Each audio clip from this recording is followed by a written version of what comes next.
TitleMatchNetwork.com. What do you remember of the match you had with Chris Benoit in OVW? That was the match that made me a star in Louisville. I mean, at the time, Chris Benoit was one of the top 5 in the world. I mean, it was shortly after, I think, the Saturn and Malenko and Eddie and him had jumped to WWE. And I remember someone came up to me because in OVW, we would just run small little gymnasiums and we'd run the OVW school. But we would bring out the Louisville Gardens and run like our WrestleManias, and we have about 2 a year. And the first one did pretty good. And then this one, I remember WCW ran the Louisville Gardens maybe a month before. I think they had 2,000 or 3,000 people. I think it held like 6,500. We sold it out. And I can't say OVW did because we had Stone Cold Steve Austin there. But I remember someone came and said, "Yeah, I think you're wrestling Benoit on that one." And I was scared to death. I was like, "Oh my God, I can't wrestle with him. I mean, he's fucking the best in the world. Like, I can't do it." And it was just, it was weird because he came in and I'd seen enough of his matches to know everything that he could do. And I could pretty much do everything, try to emulate it, everything that he did. And so we just went out there and wrestled for 20, 25 minutes. And I don't know. I don't know if it was a good match or a bad match because we just wrestled, but people talk about it like it was, it was the best match I ever had is Nick Dinsmore. Yeah. Which, makes me feel great. But I mean, at the whole time I was out there, I was nervous and but I remember he started chopping me. I got started getting mad, but I started counting them. I said, okay, well, I think he gave me 6. And then I put him on the top rope, and he said, "Get on me." And I chopped him as hard as I could, 6 straight times, just to give him all back to him. Yeah. He didn't say a word. I mean, he trusted me enough to let me superplex him off the top rope. Wow. And just... Yeah, and just the match with Benoit, I mean, it made me a star in Louisville because Cornette was great with like OVW TV because he would replay that and put it, and the thing with the whole angle was I was in an angle with Rico Constantino. He was he was a tremendous heel. He wasn't the Adrian Street. All right, Benoit. So the Benoit match at the time in OVW, I was in an angle with Rico, and it wasn't the Adrian Street Rico. He was more like he was the role model Rico Constantino, which was more like a Kurt Angle when Angle was a heel, but comedy when he was trying to give out condoms to everybody. And then the comedy stuff, Rico was great at it. He always go shoosh, and the crowd would get so mad. But I came on TV and I said, I'm wrestling Chris Benoit. If I win this match, I debut on Monday Night Raw. So Benoit and I had gone, I think, 20 minutes, maybe 25. Rico comes out, boom, caused me to get DQ'd, so I lost. Right. And so then I went on with Rico. But the way Cornette had written the TV is he would constantly replay. I mean, this guy went toe-to-toe with Benoit for 25 minutes. He should be in the WWE today. And it really impressed upon the people. This is a hometown boy. This is one of your own. Wow. He should be in the WWE. He should be a star, but it's Rico's fault that he's not there. And it just made the people get around me so much more. And about that time, I had taken a job as a substitute teacher at the high school I went to. So... during school, of course, I would plug the Wednesday night TV tapings, and the kids would come to the show. So like they were so much louder and so much more supportive, and that would come across on TV too. You'd have 40 or 50 high school kids there just going insane, yelling and screaming. Yeah. And then we ended up running a show at my high school where all the kids came to the TV taping, and Conway cheated and beat me for the OVW heavyweight title, and we went into my high school and had like 500 kids there. And I remember Rip Rogers had an arm wrestling match against my football coach, Gene Sartini.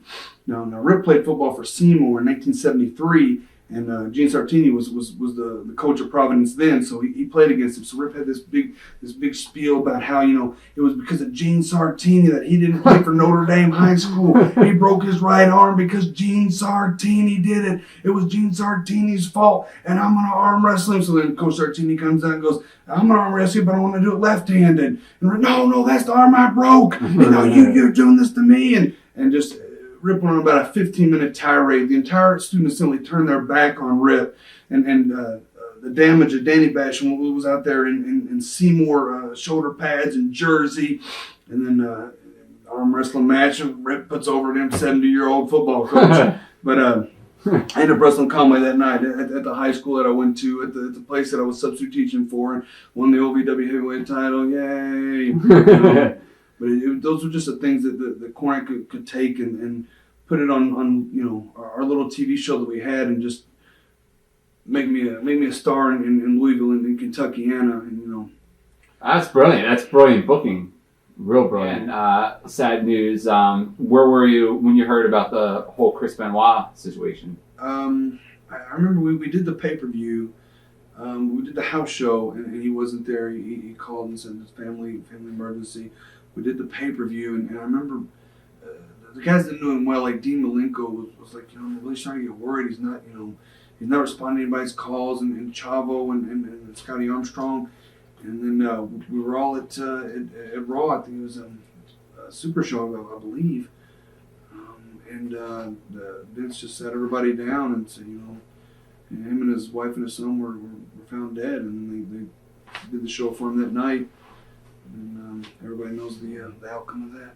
Yeah. How hard did you personally take it? It was. We all took it rough. I took it rough. I mean, I looked up to Chris. I mean, I asked him. Every time I saw him, he always asked me how my dad was doing, and just I asked him. Daniel, I become friends with Daniel, and he always asked, "How's Eugene doing?" I remember he had taken a picture, a video of Daniel. I think they were eating somewhere. And he's, "Hi Eugene," and then Chris sent it to me, and just it was the outcome of that incident was not the Chris Benoit that I knew. Yeah. Do you think the media coverage of everything was fair or unfair? I don't know, because I mean they took an incident and they publicized it, and if I didn't know someone and I heard that, I would probably think what the media thought too. But from my side, from people that did know him and know how caring he was and the type of guy that he was, and when I saw him as a father, he was a tremendous father, and just the Chris Benoit that I knew, that, and everybody said it, that's not the person that was involved in the outcome of that situation. Now, it seems, ever since then that the wellness policy has come under scrutiny, and talking about Congress getting involved and all kinds of things. Do you think that WWE needs a stronger policy, or do you think that what they have intact is somebody that, was there and under it? I mean, it's a legitimate, it's a stiff policy. I mean, from what we've been told, it's the same type policy that it's in the NFL, it's in Major League Baseball, and it's not only a drug testing policy, but it's a cardiovascular policy. I mean, twice a year we'd have to get on the treadmill and run with all the things hooked up to us, and they'd sit us down and take the what's the thing that they put on women when they have I know, the ultrasound. The ultrasound of our heart to see if there's any malfunctions. And then like MVP, he had that little just a little minor malfunction, and they went in and corrected that. So I mean, it has great benefits, and it keeps people healthy, and it keeps them on a right track, because I think we're getting a lot of I don't want to say this, we're getting a lot of backlash from the way that the wrestlers lived in the 80s. And everybody, from what I understand, not only wrestling, but pro football, Hollywood, everybody lived hard in the 80s and lived fast. And now those people are paying the price for it. And when they see, okay, a wrestler passes away, they look at us and say, well, what are you doing? Well, it's not the same crowd. It's not the same time. It's not the same group of guys. I mean, literally, from what I've heard, the wrestlers in the past would go out every night. I mean, these guys were going 17, 20 days on, 2 days at home, 20 days on, 2 days at home. We were going 4 days on, 3 days at home. We might have a long stretch if we went overseas, but, everybody's working out in the mornings. I mean, a lot of guys will go back and play PSP, in the hotel at night. Yeah. And it's not the same lifestyle as it was. But I think a lot of guys are having to pay the price for the sins of the fathers before us, so. TitleMatchNetwork.com